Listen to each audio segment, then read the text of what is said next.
You see, spiritual things, we know it by now, are more grave and more serious, whether good or bad, than physical things. Are we together now?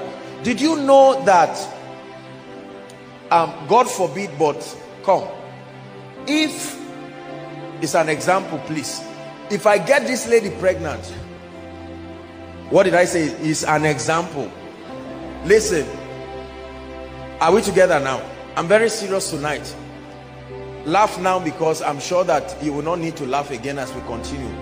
If I get this lady pregnant, for instance, listen, it will look more regrettable because there is something obvious.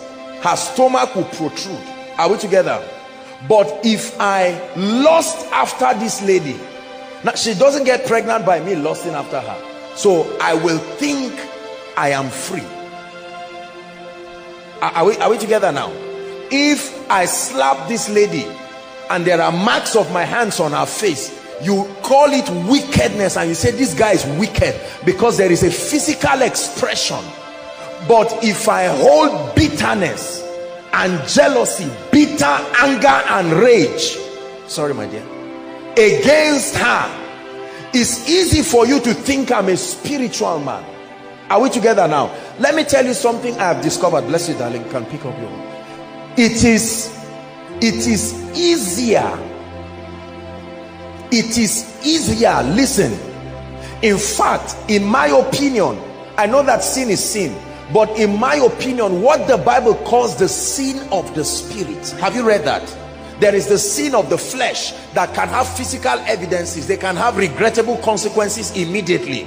You are punished for it, you receive embarrassment for it, and it's over. But what the Bible calls the sin of the spirit, that may not find any physical expression, is more deadly. Listen, is more dangerous. It has the highest ability to choke your spiritual progress. Are we together now? And for many believers, when you begin to walk in the kingdom, because you are focusing on other things like the anointing, you know, faith, trying to understand redemption, understanding the Pauline epistles, understanding a lot of things, you know, the miraculous visions, prophecies, the gifts of the spirit, because of your focus on these charismatic dimensions of truths or the principles of the kingdom, very little attention is paid to these very deep spiritual things. In fact, usually we interpret them to be basic. We just feel, I mean, let's talk of great things like power, miracles, etc., etc. But as you rise in God, you will discover that the text of your dealing with God will no longer be physical things. Are we together?